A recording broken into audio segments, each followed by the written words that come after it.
All right. Well, we're studying different things. Last week we studied government. We had a history lesson that probably some of you went home and said he is full of it. Which I appreciate. Anyway, hopefully tonight we can get some things said that will help you as well. That's what this series is all about. Uh, and don't hold me to this, but I think next week we're going to study the sects, sects, of the Jews, the Pharisees, Sadducees, the Essenes, the Zealots, how they came about and what all they believe and things like that. These things that we're studying, we've studied government, we studied food and food preparation, we studied the land. These things are just to really help you when you study the Bible at home or when you hear, in class or preaching, uh, just to give you some insight. Because really and truly, when uh, when I was going through graduate or undergraduate and graduate both, and still when I hear some of my teachers, I still hear one or two of my teachers lecture every once in a while from the standpoint of they're kind of in this area. Ralph Gilmore's in this area. I've heard Ralph a couple of times recently, and some others, and listened to some of them on video. They talked about, correctly so, they talked about putting on first century glasses. And what they talked about and what they meant simply was to better understand the Bible, you have to understand the mindset, you have to understand the culture, you have to understand what was going on. And those things help you. Imagine, if you will, we were just talking about in the membership committee, but we were talking about reading a book, and some of us, at least reading through it, I've read it several times, I've taught it once, twice, once I know. To get ideas to help us here at River Road. But imagine, if you will, going back, say, 50 years ago and reading a book as opposed to today. Things that have changed. There's been a lot that's changed. But to understand the book, you have to understand the time frame in which it was written. And when you get to the Bible, that's not to say, well, you can't understand the Bible. I believe you can. Paul wrote to Timothy, he says, but from a child you have known the scriptures which have made you wise unto salvation, verse 15 of 2 Timothy 3. And that word child there is talking about a small child, not a big child. He says, from a child you've known the scriptures. So they're knowable. You can know them. You can understand them, and I believe that. But I think these things help. And so tonight I want us to kind of concentrate on the temple, and I want us to spend more time under part 3, Herod's temple, because most of us study more of the New Testament than we do the Old. And so let's just run through some things. We know, of course, with regard to if we were to look in Exodus 25 and Exodus chapter 26, we would find the tabernacle. That was Moses' first attempt. That was the first, if you will, place that was constructed by man in order to sort of house God, to worship God. Remember, the Ark of the Covenant was there. And remember, the tabernacle, though, what was the big significant thing about it? It was movable. It was a tent. It didn't stay anywhere. It moved. It moved with them. There was great detail. Go back to the book of Exodus and look there. Like I say, if I'm not mistaken, it's Exodus 25 and 26, and look and see the detail with regards to the different materials that were used. Tremendous visual with regards to the tabernacle. We move, though, from the tabernacle to really three different temples. And some would argue with you. Some would say that Ezekiel has a temple, but Ezekiel's temple is a restoration of the temple. Some would say in Daniel's writings, Daniel talks about a temple and is prophesying of a temple in last part of Daniel, but he's not, because the area that he's talking about, he describes, is bigger than Palestine. And so he's not talking about a temple there, as some would say. So there's 3 temples in pages of Bible or in Bible times. There's Solomon's temple, and we call it that because David first started to. David said, I want to build a temple. I want to build a temple for God. 1 Chronicles 28, verses 2 and 3. But David was a man of war, and so God said no.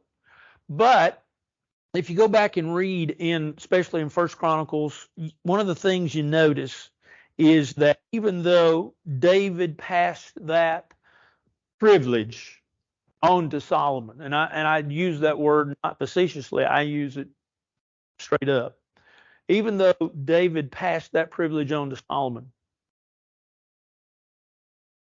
David went on and gathered much of the material for Solomon's temple.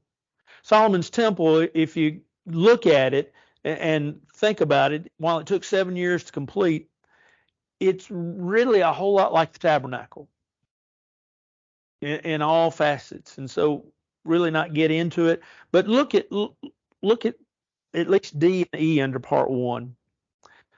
If you want to really know a full discussion of Solomon's temple, I encourage you to go study 1 Kings 5 through chapter 9 or 2 Chronicles chapter 2 through chapter 7. And like I say, except for the dimensions, it's pretty much like the tabernacle. The destruction of this temple, though, took place when Jerusalem was invaded by Babylon. And remember, Babylon laid siege to Jerusalem, but Babylon really didn't overtake Jerusalem itself till 586 when it took the temple, and it pretty much destroyed the temple. And there were especially things that were taken from the temple. The ark was taken, the lampstand was taken, and consequently it was taken away to Babylon. Read 2 Kings chapter 25. Then you have Zerubbabel's temple. Zerubbabel's temple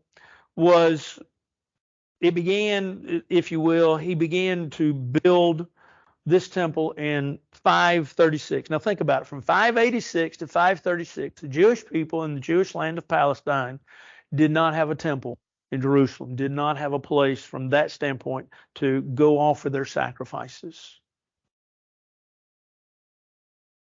That for them was a travesty.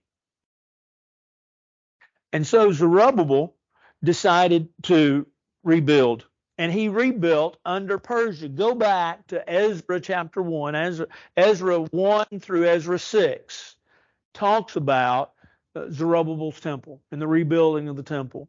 It talks about the Persian government allowing them to go back. Remember now, when Babylon came in, and finally, in 586, when Solomon's temple was destroyed, when they finally basically said, this is our country now, this is our land, they took off all the healthy people. They took off all the men.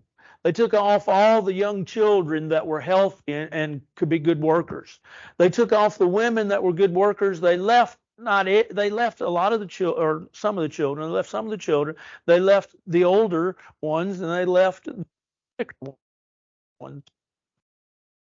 And they left them in Palestine. They didn't have a place to worship. Babylon was eventually taken over by what a lot of folks, and I've called it in this outline, Persians. It could also be called the Medo-Persians, which was a combination of the Medes and the Persians. When they then took over Babylon, they then allowed Zerubbabel to lead a group of people that had been taken from Palestine, Jews, to go back to the homeland and go back to Jerusalem, but also to the homeland. And it was there then that under the leadership of Zerubbabel that the temple was rebuilt. And according to Ezra chapter 6, verse 15, it took 20 years to complete. It was a magnificent work, but nevertheless a big and daunting work. The temple was then desecrated. Now think about, let me get you historically where we are. During Zerubbabel's temple, the building of Zerubbabel's temple, we're talking about the first part of the book of Ezra. After it is complete, And before, say, let's just say 400 BC, you have Ezra then leading a group of people back to Palestine. And then later on, remember, Nehemiah comes back and rebuilds the walls of Jerusalem. You also have, in that time frame, you have also the prophets of Haggai and Malachi that are prophesying. So that gives you a time frame reference to understand. So really, when you think about it, Zerubbabel's temple was toward what would be considered the last part of history of the Old Testament. Does that help get you a time frame? I hope it does. Then after that, like I say, I'm rounding here, about 400 BC, really a little bit before that, there is a 400-year period, what's called period of silence. It's called the intertestamental period. It's that time in between really when the last words chronologically were written in the Old Testament and the Lord God started revealing himself through Jesus in the New Testament. So there's a 400-year period from a history standpoint and a chronology standpoint and a history of the world standpoint. There's a 400-year period where God really didn't directly reveal anything new. And so there's a lot of things that during that period. That's, like I say, that's kind of why I want to study the Essenes, the Zealots, the Herodians, the Pharisees, the Sadducees. Some of those we'll see that most of them, well, all of them arose during that intertestamental period. And that'll give you a little bit more history. But it was in that 400-year period that the temple was destroyed again. And in 165, in the time of Judas Maccabees, there was a rededication of the temple. But then a Roman general, remember Rome became a world power. We talked about this last week, history-wise. Rome became a world power, and during that onslaught, a general by the name of Pompey came into Jerusalem, and he severely damaged the temple. And then it was damaged even greater by Herod the Great when he took over that territory in Jerusalem in 37 BC. And so basically what you have then is you do not have a temple. It has been destroyed and destroyed again. And people have, during the intertestamental period especially, they have ravaged the Jews. They have ravaged their religion. They have ravaged their temple. They have nowhere to worship. They have nowhere to turn. And that gets us to Herod's temple. Herod's temple began work in about either 20 or 19 BC, depending upon exactly the timeline. But Herod the Great began that work. It took some 46 years. Look with me in John chapter 2, verse 20.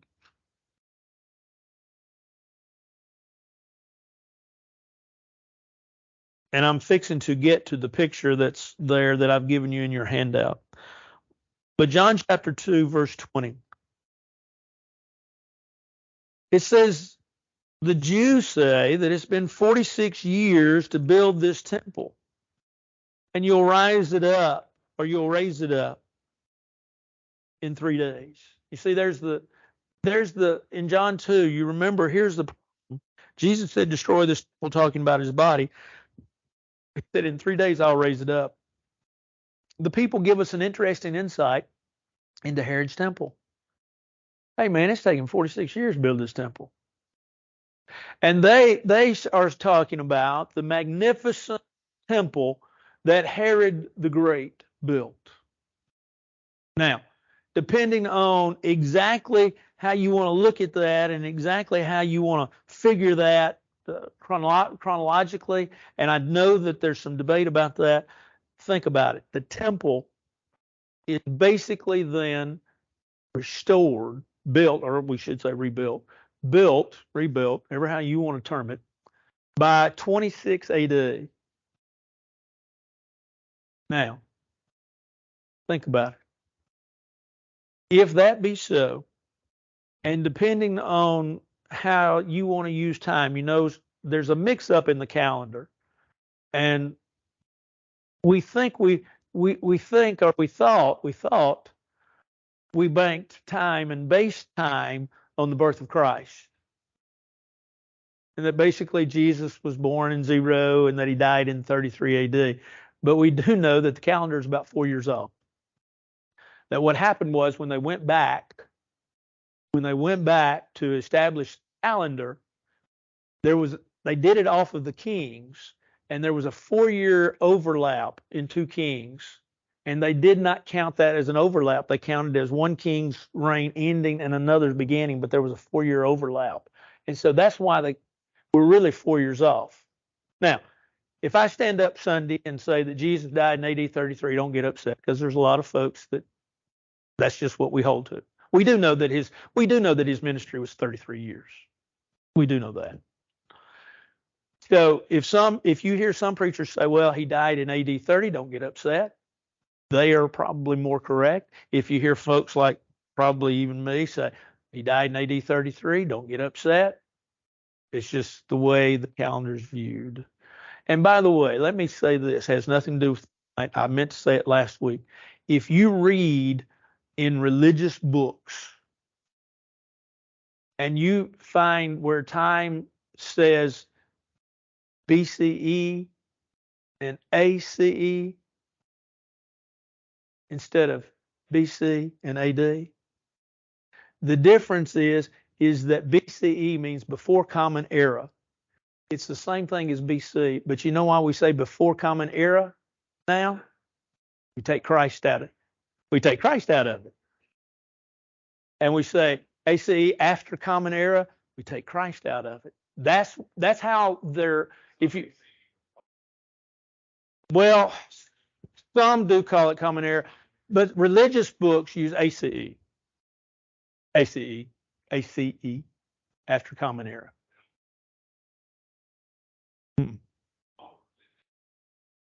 Well, depending on the audience that they're talking to, and so don't get alarmed. It's modernization of time, sadly. But anyway, like I said, that's a whole. Our Common Era is the way some use it, CE Common Era.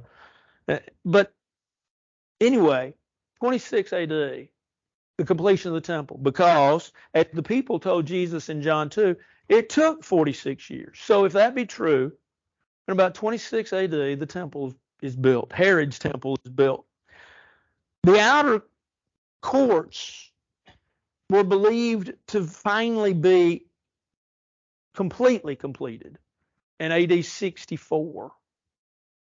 And the sad thing is that Jerusalem was destroyed in AD 70, so it didn't get its completed form didn't last very long.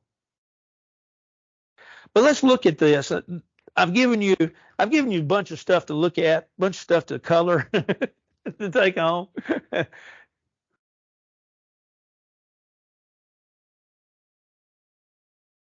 Yeah, some of them do. Yeah, yeah. So, see, and that's always a thing. Um, when you begin to look in the Bible and it talks about time, you got to know if they're talking about Jewish time or not. Because if they're talking about Jewish time, it begin at 6 a.m. But if not, then you count time differently. It's sort of like the calendar. Jewish calendar. You know what? The Jewish calendar is different than our calendar. You know what the difference is? The Jewish calendar is based on the moon. Ours is based upon what? Sun. Theirs is based on the moon, and it keeps in accordance to X number of days regularly. And then what happens is every once in a while they have to catch up, so they throw a bunch more in. So when you begin to look at calendars and dates, it's really confusing. That's why I usually, when I'm trying to figure all that out, I usually have to get down a bunch of different books because it's just over my head. Okay. Okay. So let's look at this picture. This picture actually, if I were to explain it to you this way, I hope that you get what I'm talking about. I'm going to go and I'm going to talk about, we're going to start basically on this side. We're going to start on your right side of the temple. Okay? Here's the problem. So this really needs to be turned this way to be north and south and east and west. Okay? So north is at the bottom, south is at the top.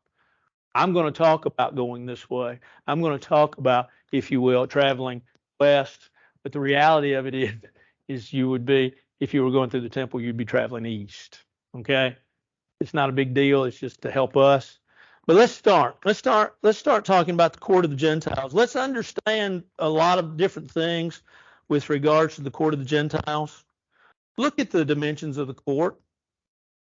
990 feet by 1,100 feet by 910 feet by 1,000 feet. Roughly. And I mean roughly, because I figured this up and I didn't try to figure it up on the angles. The temple itself takes somewhere around 24 acres. See, this is not a small place. This is a rather large place. And so when you think about the temple, you think about, first of all, the court of the Gentiles. This is the whole outer shell, if you will, of the temple. This is once you enter into the gates, but you've entered into the temple. You haven't entered into the temple proper, but you've entered into the temple. I guess the best way we could say it is, it's the foyer of the temple. Okay? It's large. Different historians say that anywhere from 20,000 to 50,000 people can fit in the court of the Gentiles. And in a lot of days, especially in the festival days, say Passover, Pentecost, there was that many, if not more, in what is considered the court of the Gentiles. It was large.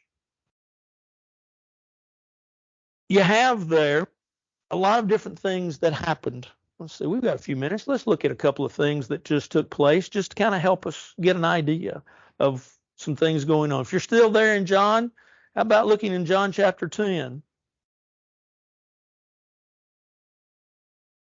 John chapter 10, verse 23.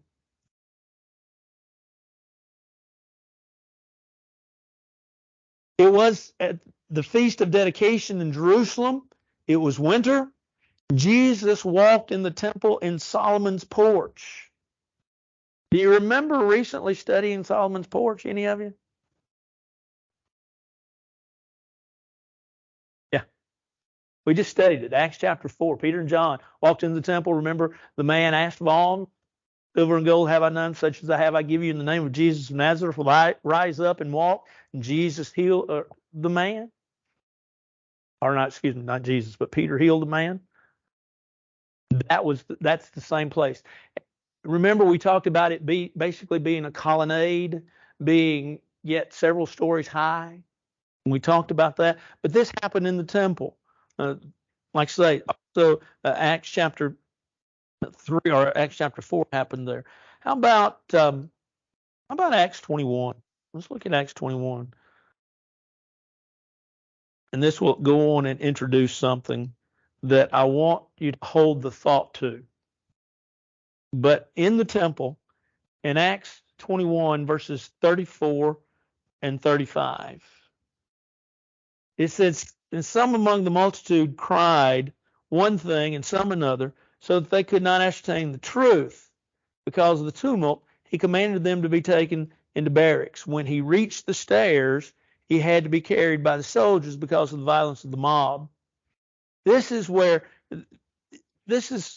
Paul ran into a little problem, and Paul basically had to quieten them down. Now, the reason for that is, go back and I want you, just because we're here, and I want you, this may be a little confusing, but look in verse 29. I want you to hold the thought of verse 29 for a minute. And I'll point it out to you here in just a few minutes. It says, for they had previously seen Trophimus, the Ephesian, with him in the city. They had seen Trophimus with Paul in the city. And they said, they supposed that Paul had brought him into the temple. Now, just hold that thought. Now let me show you something.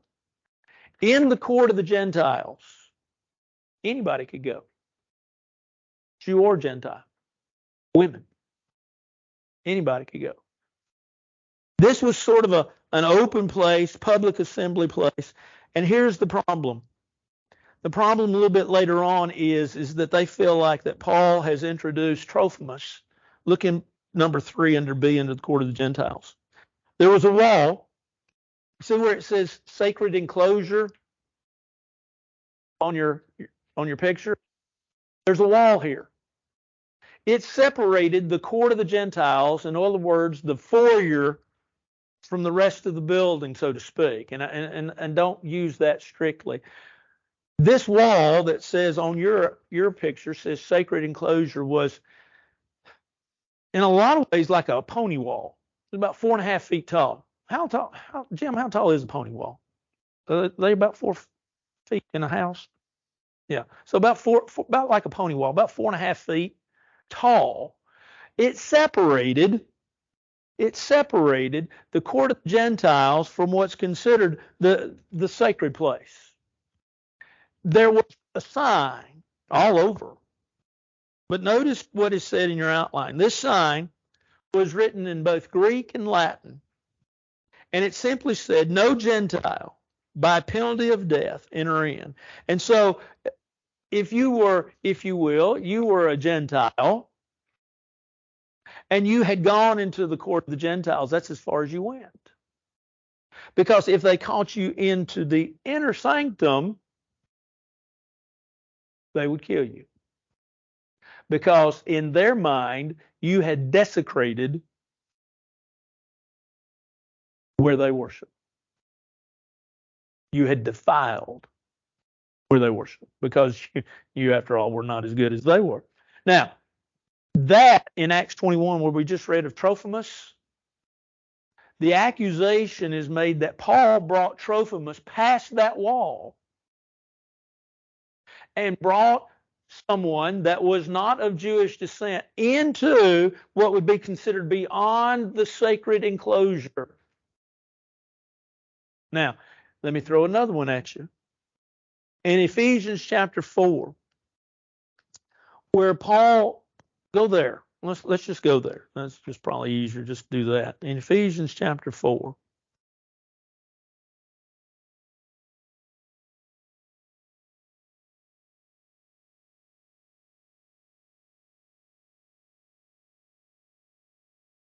Let me find it.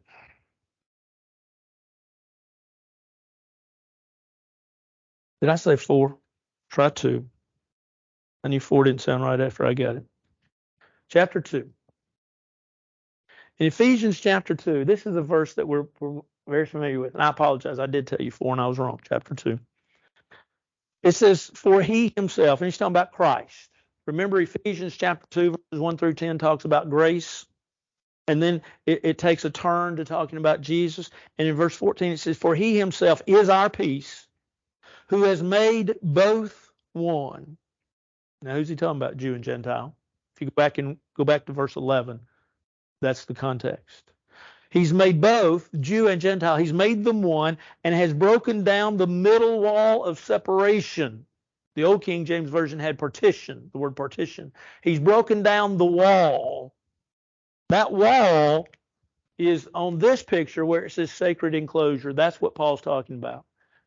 When Jesus came to make peace with all men, to show that not just, if you will, the people of the land of Palestine, not just the Jews were God's people, but all people were God's people. Paul says Jesus broke down the middle wall of separation. That's that wall that up until that time, up until Ephesians 2 verse 14, had these signs on it that said, you're a Gentile and you enter in, we're going to kill you. And so You see, you get an idea, see, what the Bible is trying to tell you. All of a sudden, Paul is trying to tell these folks at Ephesus, God had opened up himself to everyone. It's a beautiful picture. Anything anybody like to say before we move on?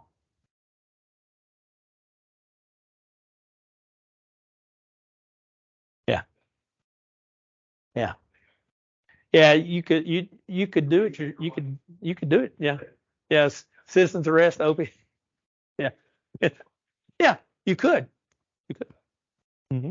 It was one of those things that it could be carried to higher ups, but it could also be done on its own. Uh, Folks were brutal in that day. Sure were. Anything else? Well, let's move into the court of women. This is the treasury. Right in front of this. This is the area where, admittedly, everywhere you go, basically, you go up steps. You go up steps. And you go up steps. And this is the court of the women. This is where the treasury was. It's about 200 square feet with regards to size.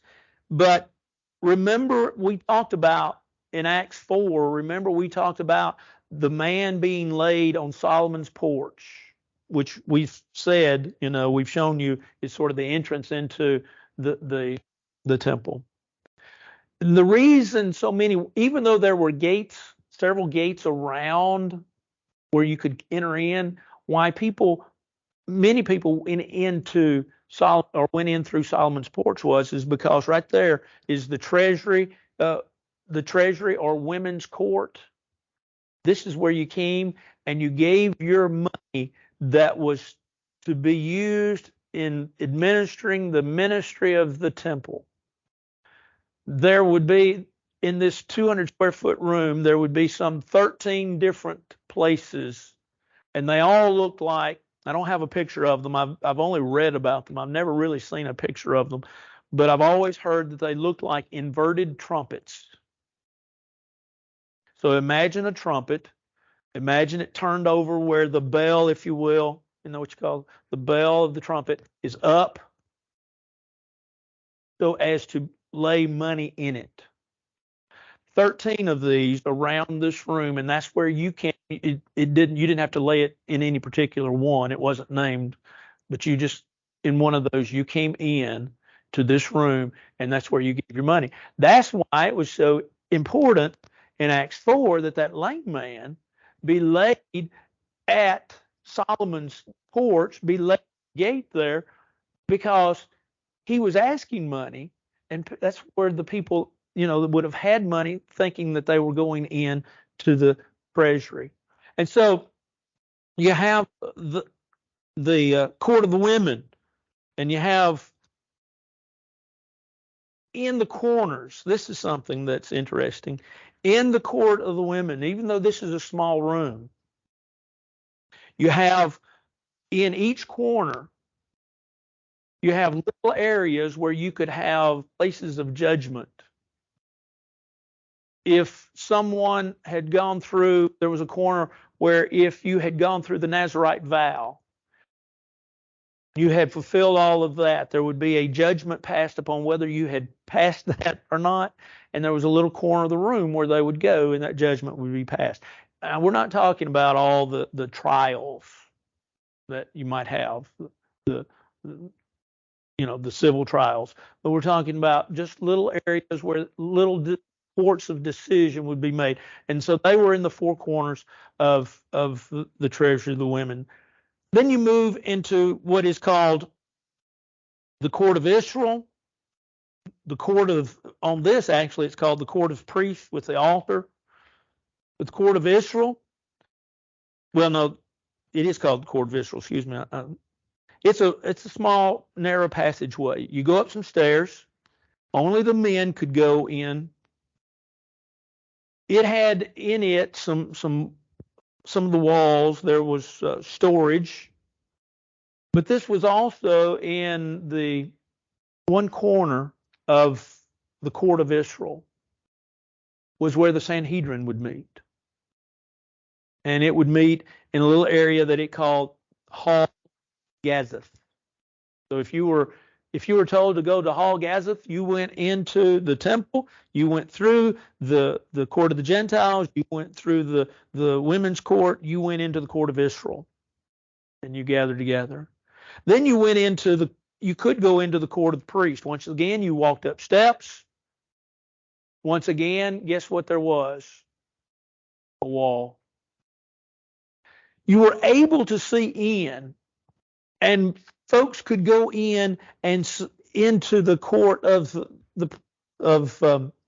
priest or the court of the priest with the altar, and there you would see several things. You would see the priest doing their activities. What would you see? Well, you would see the altar of burnt offerings. You would see the laver of water in the court of the priest. Now remember that the altar of burnt offerings was the folks had brought their offering and the priest would offer it. Now, it's interesting because in my way of thinking, in house building today, they talk about layout and function. I don't see the layout and function as being what I would think of it in modern society. If you look, and I know this is hard to imagine, but if you look in this court of priests with the altar, what would be, say, up at the top of that little area would be where they'd slaughter the animals. Down here at the bottom, closest actually to the holy place would be the laver. And closer then to the court of Israel would be where they would actually sacrifice the animal. The burnt offerings. And so is there, as folks would gather sometimes in the court of Israel, they could see the priest doing their functions as they looked over the wall and watched them do it. From there, we enter into what's called the sanctuary or the house of God, ultimately the holy place. Porch, several stories high, along the east and the west area of the holy place. There are some apartments that are not attached to the holy place, but they are alongside of the holy place, and they were for the purpose of the priest could come. And how long did they minister when they came? 2 weeks, right? 2 weeks. And so if you came and stayed for 2 weeks, you didn't have to worry about the Holiday Inn if it was full or not. You had an apartment right there where you were supposed to be, and you could stay there. And then when your 2 weeks were up, you rotated out, for lack of a better term. But this was around the court of the holy place, the most holy place, the sanctuary, we'll call it. The holy place. Let's talk about the holy place. Think about how big this is. 30 feet wide is the door, by 60 feet tall. 30 feet wide. We would liken that into 3 stories wide. 60 feet, we would liken that into 6 stories high. This is huge. This is not, because we see little pictures of it, we get in our mind that this is a little place. This is a huge place. Yeah, that's all we said. We see, when we were kids, we made little models of them. Yeah, and that's how we see it. I mean, when you think of the Ark of the Covenant was 3.5 feet long, about 4.5 feet wide, tall, if I'm not mistaken. Don't quote that as being, but well, it was with the angels, on top. So, yeah. They're just trying to catch. I don't think so. Yeah, it's been a while. I've been wanting to go back in there, but my wife won't go with me. I haven't been there since they refurbished it. I don't know. I want to go back, and my wife won't go with me. So yeah. I do need to go back. But in the holy place, much like even the tabernacle, you had the table of the 12 loaves of bread that was changed out every day. This would have been really on this picture would be at the bottom because of the way this picture's facing. Remember, it's backwards. And at the top would have been the lampstand, and closer to the Holy of Holies would have been the altar of incense. This is, of course, where they laid the incense, laid the censers, and did the incense. Then, in between the holy place and the Holy of Holy place, you had the veil. Now, think about the size of the veil. 20 feet wide, 60 feet long. The thickness is said to be as thick, the veil was as thick as the palm of a man's hand. Edersheim and Josephus, this is where we have to get a lot of this is from historians. And Edersheim and Josephus help us a lot. Edersheim said that it took 300 priests to work with and maneuver the veil of the temple. Exactly if that's exactly true, if that's an exaggeration, we don't know. But it was huge and it was heavy. Now think about this. In Matthew 27, verse 51, you remember when we talked about when Jesus died on the cross and the veil was rent asunder? That's the veil. The veil that separated the holy place from the most holy place. Thus, what was the purpose of that?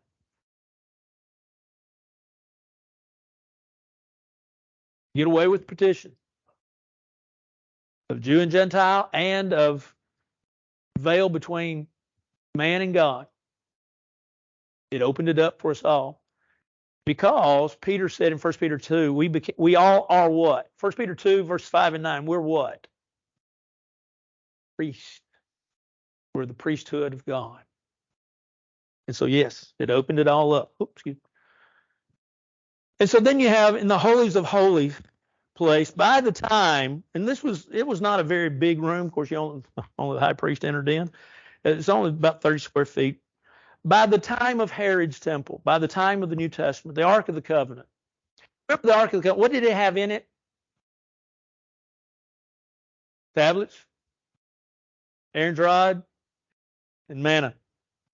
And if you can't remember that, go watch Indiana Jones. Raiders of the Lost Ark, which, by the way, he has a new one coming out this summer. So, but remember, it was not huge, but it was in the Holy of Holies. Remember the cherubs, that winged beings that basically had their backs to each other, were said to form what? Yeah, what kind of seat? Mercy seat. What was in the mercy seat? God. It's where God sat. By the time Herod's temple came along, guess what the Jews did not have? They didn't have the Ark of the Covenant. Indiana Jones hadn't found it yet. Just kidding. It hadn't been found yet. And so it was lost. But what they did have is they had a marble stone that they erected in there. And so that when the high priest came in yearly, he would set his censer, which had the incense, he would set that on that marble stone. And there he would perform his duties. That gets you to the conclusion. And this is what I want us to think about. We got just a second. I want us to understand that Jesus did recognize the temple in John chapter 2, verse 16 as Father's house. But he did tell of a time when true worship would not be confined to Jerusalem. If you look in John chapter 4, verse 21.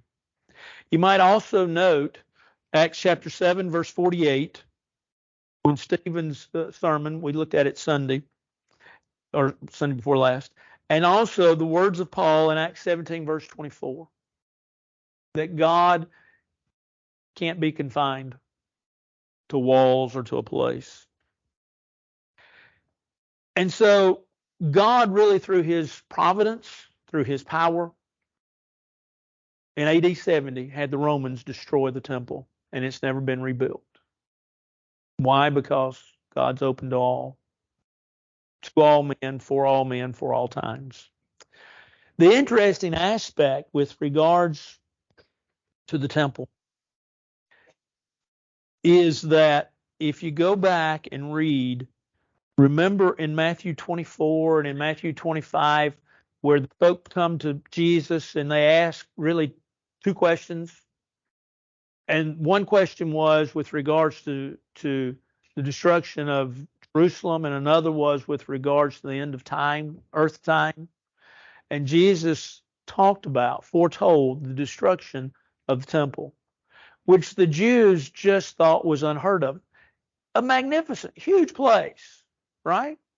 Tremendously huge. Like I said, roughly 24, 25 acres. Magnificent. The place of worship, but the place of God. And they could not fathom that. And yet, it happened just as God said, just as Jesus prophesied. The temple, some things have been found. Archaeology has done a tremendously good job in finding a lot of this. But the destruction was complete. When Rome came in, they didn't leave one stone unturned. I mean, they turned it upside down. For the folks of Palestine in AD 70, it was a tremendous loss. For the Jew, even of today, a tremendous loss. For the Christian, to be honest, it was a great victory because it made it open for us. And so, what I want you to walk away with, I hope you kind of get a sense of what the temple was. I do want you. I didn't notice, or I didn't make a statement. I don't think I put it on your outline. Let me see. Well, get to the right page of your outline. No, I didn't. There's actually two Greek words that are used in the pages of the New Testament with regards to the temple. In Mark chapter 11, verse 11, there's the word hedrion, which means the entire temple. And so sometimes when you read your Bible and you see the word temple, it means all of it. There's another word, naos, which really is the sanctuary where only the priests go in, the holy place and the most holy place, the holy place, really. And so when it talks about that, and you can tell by context, but you have to understand sometimes when it talks about the temple, it's talking about the whole area. There are other times when we talk about like just the court of the Gentiles, but yet in the temple. And there are other times when it talks about the more holy sanctum areas where just the priest could go. And so there's a difference there. I also gave you, I kind of just threw it in just because I had it and I thought maybe you would enjoy looking at it, what the lampstand looked like, also the altar of incense, the Ark of the Covenant, the altar of burnt offerings. I did throw in the table of showbread. This was more of the tabernacle, but it was also still used in New Testament times. And then the laver, I just threw that in. That's just something I had. It was actually, I had compiled that page for another lesson many years ago, and I just thought maybe you would enjoy seeing that.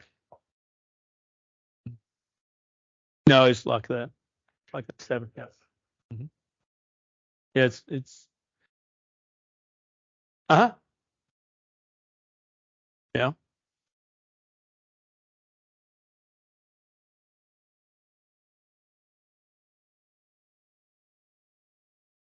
How about that?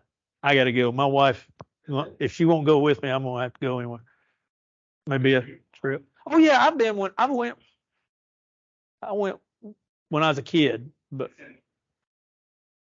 yeah. Anything else? I hope that I know that these are kind of long and they may be boring and but I hope it gives you a sense of what you're studying in the Bible and it helps you. I hope it does. If it doesn't, tell me. We'll try to change, do some things. But I've got a couple more lessons, 2 or 3 more lessons in this area, and then we'll go back to the Bible. But the elders and I, we've talked. We think that some of you are enjoying the different, jumping out of the text and getting something different. And like I say, uh, this is to be honest, if you were taking a college class, this is what you'd be studying in a backgrounds class in college. So you're getting some, not from me, heady stuff, but just some heady stuff. And so hopefully it kind of enlightens you. Anything else?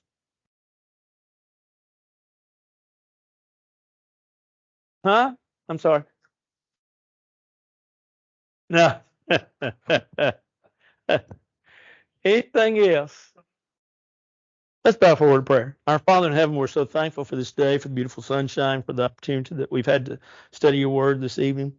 We're thankful that we can look back in history and we can see things that you talk about in your word, and as we look at them and we study from those that lived in that time frame, and those that what they said, and also historians of later years and archaeologists, that we're enlightened in our study, and it makes it come alive a whole lot easier for us, and we're able to see things maybe in a different light. We ask that you watch over us, that you bless us and keep us, that you forgive us of our sins. For this is our prayer in Christ's name. Amen. Have a great week. Thank y'all.